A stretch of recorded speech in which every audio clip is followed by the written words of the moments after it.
प्यारे दर्शकों नमस्कार। तारीख है आज 1 नवंबर 2025, दिन शनिवार, हिंदी तिथि कार्तिक माह शुक्ल पक्ष दशमी। आइए नजर डालते हैं हमारे प्यारे राज्य उत्तराखंड की तमाम बड़ी खबरों पर। वीडियो शुरू करने से पहले कमेंट बॉक्स में जय हिंद लिखकर हमें सपोर्ट करें। तो चलिए शुरू करते हैं। बिल्लाओ इनाम पाओ, सीएम धामी ने निकाला मेगा लकी ड्रॉ। 2 लोगों ने जीती इलेक्ट्रिक कार, कई को मिले बम्पर इनाम। मुख्यमंत्री पुष्कर सिंह धामी ने राज्य स्थापना रजत जयंती समारोह का शुभारंभ करते हुए शुक्रवार को सचिवालय में बिल्लाओ इनाम पाओ के अंतर्गत मेगा लकी ड्रॉ निकाला। राज्य कर विभाग उत्तराखंड के द्वारा आयोजित इस कार्यक्रम में कुल 1888 लकी ड्रॉ विजेता चुने गए। नैनीताल जनपद की सोनिया और टिहरी जनपद के जसपाल रावत ने प्रथम विजेता के रूप में एक इलेक्ट्रिक कार जीती। मुख्यमंत्री ने दोनों विजेताओं से फोन पर बात कर उन्हें शुभकामनाएं दी। मुख्यमंत्री ने कहा कि बिल्लाओ इनाम पाओ योजना राज्य में जारी रहेगी। इस नवाचार ने राज्य के राजस्व संग्रहण को एक नई चेतना और ऊर्जा दी। वर्ष 2022 में शुरू की गई इस योजना के माध्यम से जनभागीदारी को कर प्रणाली से सीधे जोड़ने का प्रयास किया गया। 6 नवंबर से होगा 3 दिवसीय युवा महोत्सव। कॉलेज और यूनिवर्सिटी के बैंड मचाएंगे धमाल। प्रदेश में 6 नवंबर से होने वाले 3 दिवसीय युवा महोत्सव में इस साल विभिन्न स्कूल, कॉलेजेस और विश्वविद्यालय के बैंड धमाल मचाएंगे। इसके अलावा सांस्कृतिक कलाकारों की प्रस्तुतियां, food stall, drone kabaddi, sports tech hackathon जैसे आयोजन भी आकर्षण का केंद्र बनेंगे। शुक्रवार को कैबिनेट मंत्री रेखा आर्या ने अधिकारियों के साथ बैठक में तैयारियों को अंतिम रूप दिया। बताया कि इस बार के युवा महोत्सव में परंपरागत सांस्कृतिक प्रस्तुतियों और युवाओं के आधुनिक संगीत नृत्य का मिला जुला संगम देखने को मिलेगा। नवंबर से निर्धारित शेड्यूल पर चलेंगी जम्मू रूट की 4 ट्रेन। आपदा के कारण प्रभावित हुआ था यातायात। जम्मू मंडल में प्राकृतिक आपदा के कारण 2 माह से प्रभावित 4 ट्रेन को अब निर्धारित शेड्यूल के अनुसार संचालित किया जाएगा। नवंबर माह से चारों ट्रेन का संचालन सामान्य हो जाएगा। बीते अगस्त माह में जम्मू मंडल में भारी बारिश, जल भराव और भूस्खलन से रेल यातायात बुरी तरह से प्रभावित हुआ था। इस दौरान जम्मू से श्री माता वैष्णो देवी कटरा के बीच संचालित ट्रेन को भी निरस्त और शॉर्ट टर्मिनेट किया गया था।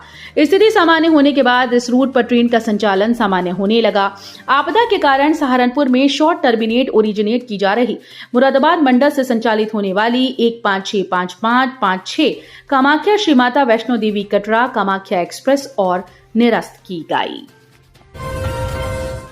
यूसीसी लिव इन में रहने के लिए 40 जोड़ों ने किया ऑनलाइन पंजीकरण, 22 को नहीं मिली अनुमति। समान नागरिक संहिता लागू होने के बाद जिले में अब तक 90,000 से अधिक विवाह पंजीकरण कराए जा चुके हैं। वहीं लिव इन रिलेशनशिप के लिए आए 40 में से 22 आवेदन निरस्त कर दिए गए, यानी बिना मांग में सिंदूर भरे इन जोड़ों को साथ रहने की अनुमति नहीं मिली। इसके साथ ही ग्राम पंचायत गाजीवाली पूरे जनपद में 100% पंजीकरण कराने वाली पहली ग्राम पंचायत बन गई।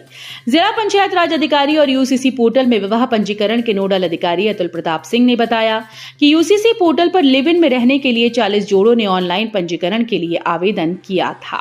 इनमें से 12 जोड़ों का पंजीकरण कर उन्हें साथ रहने की अनुमति दी गई। जल विद्युत के साथ सौर ऊर्जा में भी प्रदेश ने बनाई अपनी पहचान। 25 साल में बढ़ा जल विद्युत उत्पादन। उत्तराखंड राज्य स्थापना से लेकर आज तक एक ओर जहां जल विद्युत उत्पादन के क्षेत्र में निरंतर प्रगति हुई, तो सौर ऊर्जा के क्षेत्र में भी नए आयाम स्थापित हो रहे हैं। उत्तराखंड में ऊर्जा के 25 साल जहां सकारात्मक तरक्की की ओर कदम बढ़ाने वाले रहे, तो वहीं पर्यावरणीय कारणों से चुनौतियां भी कम नहीं रही।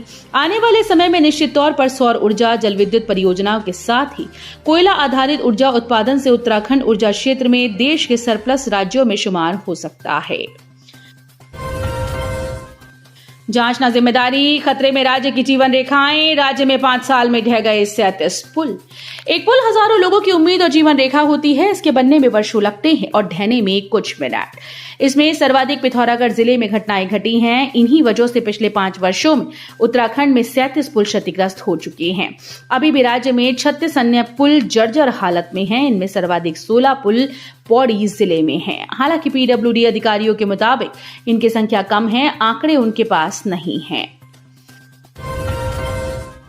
स्वास्थ्य विभाग में डॉक्टर्स के 287 पदों पर जल्द होगी भर्ती। शासन ने बोर्ड को भेजा प्रस्ताव। स्वास्थ्य विभाग में डॉक्टर्स के 287 पदों पर जल्द ही भर्ती प्रक्रिया शुरू की जाएगी। शासन ने खाली पदों पर भर्ती करने का प्रस्ताव उत्तराखंड चिकित्सा सेवा चयन बोर्ड को भेज दिया है। इनमें 231 पद सीधी भर्ती व 56 बैकलॉग के शामिल हैं।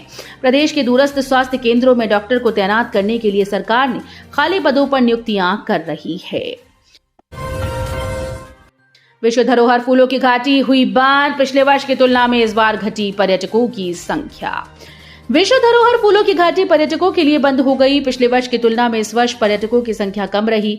विश्व धरोहर फूलों की घाटी पिछले दिनों बर्फ से लकदक रही। विभिन्न प्रजाति के फूलों के लिए प्रसिद्ध इस घाटी में पर्यटक भी बर्फ का आनंद लेने के लिए पहुंचे थे। शुक्रवार 31 अक्टूबर को फूलों की घाटी पर्यटकों की आवाजाही के लिए बंद कर दी गई। नैनीताल 2 दिन के लिए रहेगा नो ड्रोन फ्लाई जोन, राष्ट्रपति के कार्यक्रम के कारण लिया गया निर्णय। राष्ट्रपति द्रौपदी मुर्मू के नैनीताल में 2 दिवसीय कार्यक्रम और प्रवास के चलते पुलिस ने नैनीताल को नो ड्रोन फ्लाई जोन घोषित कर दिया। राष्ट्रपति के नगर में रहने तक नगर में ड्रोन नहीं उड़ाने दिया जाएगा। राष्ट्रपति द्रौपदी मुर्मू का 3 और 4 नवंबर को नैनीताल में 2 दिवसीय कार्यक्रम व प्रवास प्रस्तावित है। इसे देखते हुए पुलिस सुरक्षा को चाक चौबंद करने में जुट गई। सुरक्षा की दृष्टि से पुलिस ने नैनीताल को नो ड्रोन फ्लाई जोन घोषित कर दिया है। अस्पताल में डॉक्टर्स की कमी का राज खुला, नियुक्त डॉक्टर सीएमओ कार्यालय में अटैच, इमरजेंसी चौपट। बागेश्वर जिला अस्पताल में चिकित्सकों की नियुक्ति को लेकर बड़ा खेल चल रहा है। एक तरफ अस्पताल में चिकित्सकों की कमी से इमरजेंसी का संचालन प्रभावित हो रहा है, दूसरी तरफ शासन से जिला अस्पताल में नियुक्त चिकित्सकों को सीएमओ कार्यालय अटैच कर दिया गया। अस्पताल में नियुक्त चिकित्सकों को अन्यत्र अटैच करने का यह खेल कहां से हुआ, ये एक रहस्य बना हुआ है। मध्य प्रदेश के 2 भाइयों ने काठगोदाम के जंगल में खाया सल्फास, एक ने तोड़ा दम, एक गंभीर, जानिए वजह। मध्य प्रदेश के 2 सगे भाइयों ने शिवेश 21 वर्षीय और ब्रजेश मिश्रा 20 ने काठगोदाम में संदिग्ध हालात में बेहोश मिले। उनके पास ही सल्फास का रैपर मिला। दोनों को एसटीएच में भर्ती कराया गया, जहां शिवेश ने दम तोड़ दिया है, जबकि ब्रजेश का इलाज चल रहा है।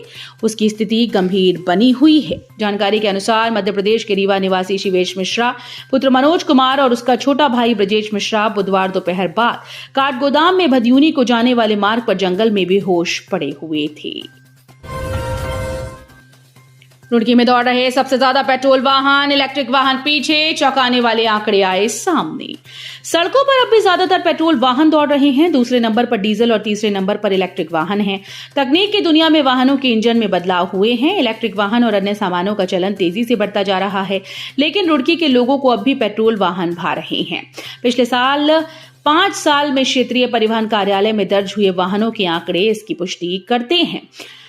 ARTO एल्विन रॉक्सी ने बताया कि फ्यूल टाइप में हल्की और भारी वाहनों में पेट्रोल इंजन के वाहनों में पिछले 5 साल में सबसे अधिक रजिस्ट्रेशन हुए हैं। 2021 से 25 तक लोगों में पेट्रोल वाहन पहली पसंद बने हुए हैं।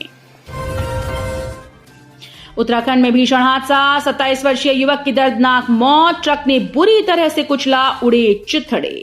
उत्तराखंड के ऋषिकेश के प्रगति विहार क्षेत्र में दर्दनाक सड़क हादसे में बाइक सवार युवक की मौत हो गई।